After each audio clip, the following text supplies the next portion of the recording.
SCP-277. Object Class: Euclid.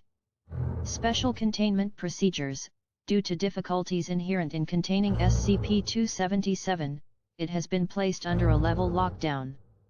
Activities of the residents of SCP-277 must be monitored by no less than embedded agents, and civilians are not to be aware of Foundation presence or influence. Any attempts to contact civilians within SCP-277 by those outside SCP-277 must be investigated. Personnel must undergo psychological screening before being assigned to SCP-277, TTT. Description: SCP-277 is a moderately populated town in.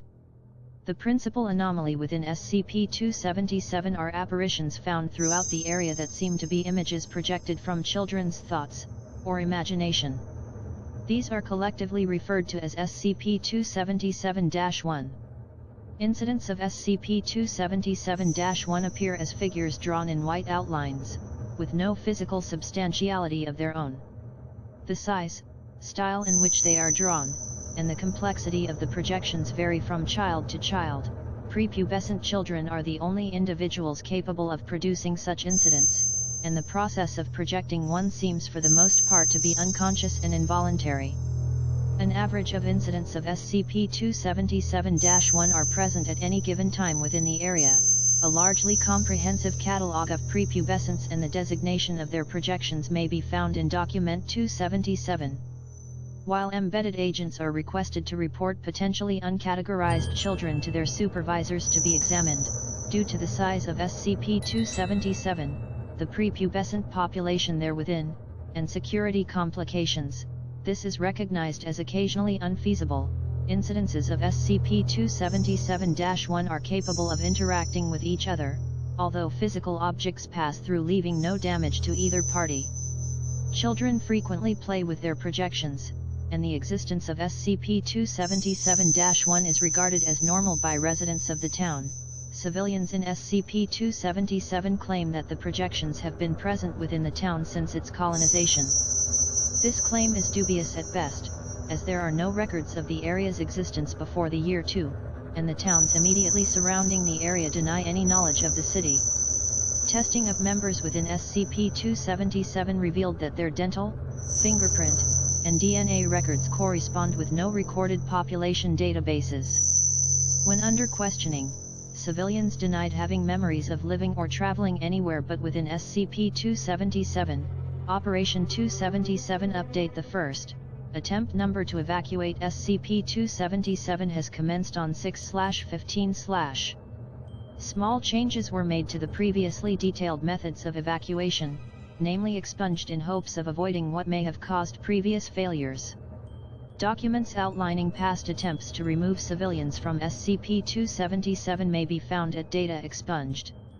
Residents continue to deny any memory of previous evacuation attempts. Personnel members involved in previous assignments involving the suppression of SCP-277-1 and SCP-277-1R in particular seem to have been redacted. More trained personnel and Class D subjects are requested along with the necessary medical equipment in the event of another such incident. Operation 277 Update: the second, as of 6/23/. Operation 277 has proven unsuccessful due to data corrupted.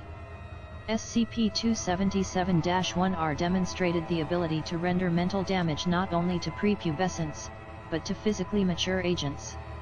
No further evacuation attempts are to be carried out. Level lockdown suggested. Dr. R.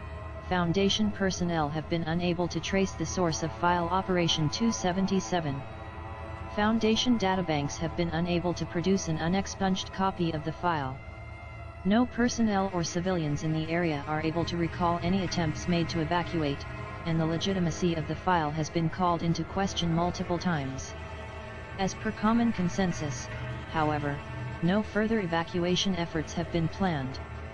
Furthermore, it has been discovered that when a resident of SCP-277 leaves the area for over minutes, they are violently redacted and then may be found within the area with no memory of departing from the area. Addendum 277-A, as of 9/14/. an unaccounted-for SCP-277-1 was photographed in the local library by a Foundation agent. No one in the vicinity claimed to be responsible for the projection. As the appearance and actions of incidents of SCP-277-1 are often telling of a child's psychological profile, efforts are being taken to identify the owner of these projections, designated SCP-277-1-R. Projections that match the image shown in drawing style or behavior are to be reported immediately. Addendum 277-B. Sightings of projections that are similar to SCP-277-R have tripled in frequency since 9/23/. On 10/5/, there were child casualties made by members of SCP-277-R upon children's projections. See Interview 277-A for details. Update: 3 months following this incident, members of SCP-277-R have vanished from the area. It is still unknown whether they were projections from a child or a manifestation native to SCP-277 itself. Addendum 277-C. Inquiries made to civilians regarding the incident on 10/5/ have returned with mixed results. A number of the residents claim that they had never witnessed such an occurrence before and expressed desire for Foundation officials to quickly identify and prosecute the perpetrator. Others claim that similar events happen periodically every years. Personnel staffing SCP-277 have expressed discomfort when dealing with members of the town. They smile too wide, as if this entire place is just a fairy tale and that massacre was just part of their happy ending. Agent J.